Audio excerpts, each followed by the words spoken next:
Различные ограничения, связанные с противодействием распространению новой коронавирусной инфекции, наложили свой отпечаток и на торжественные мероприятия в связи с 75-летием Великой Победы.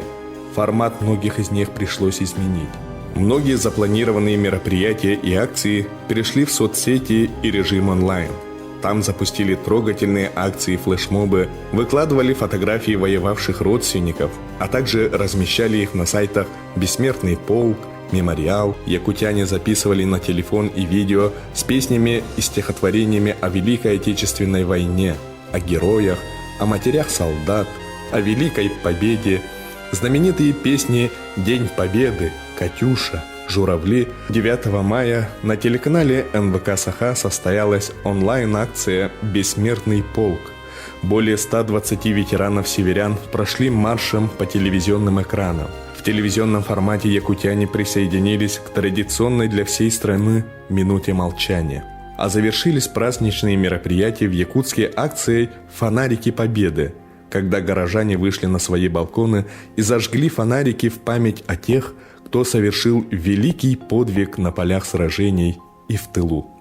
Нынешнее поколение, не только я имею в виду молодежи, но нынешнее поколение всех старается принимать все возможные меры, чтобы реально подтвердить известный нам всем лозунг, что никто не забыт и ничто не забыто. Современники сегодняшние 2020 года, несмотря на все трудности, связанные с болезнью, несмотря на самоизоляцию, нашли возможность каждый на своем месте, будь то чиновник или просто рабочий человек, подтвердить, что память о подвиге солдат Победы, память о Великой Отечественной войне в наших сердцах живет, и мы это передаем своим потомкам.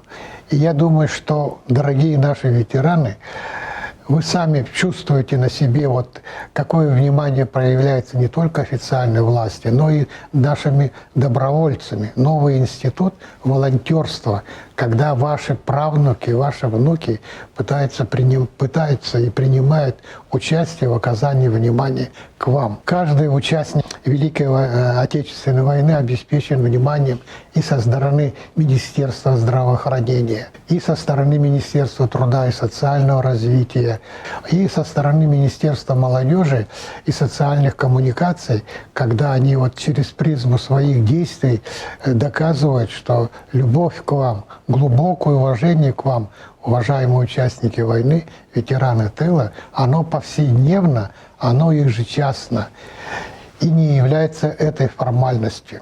Глава Республики Саха-Якутия Айсен Сергеевич Николаев инициировал патриотический проект «100 именных алмазов к столетию государственности Якутии». В рамках совместного проекта с алмазодобывающей компанией «Алроса» 100 уникальным алмазам массой более 50 карат, добытым на территории республики, будут присвоены имена известных якутян, внесших большой вклад в развитие Якутии.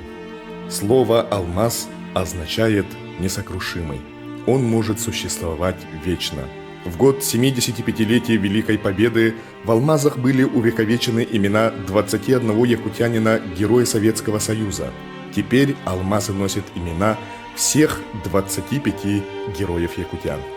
Год 75-летия Великой Победы и патриотизма Республики Саха-Якутия помогли живущему поколению осознать, какой великой силой духа и мужеством обладали наши предки, воины и труженики тыла, отстоявшие наше Отечество.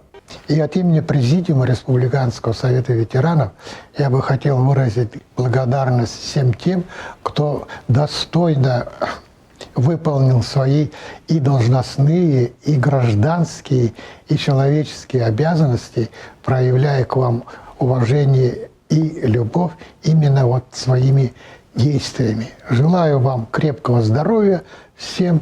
И я глубоко уверен, что мы достойно будем встречать Год Победы каждый год.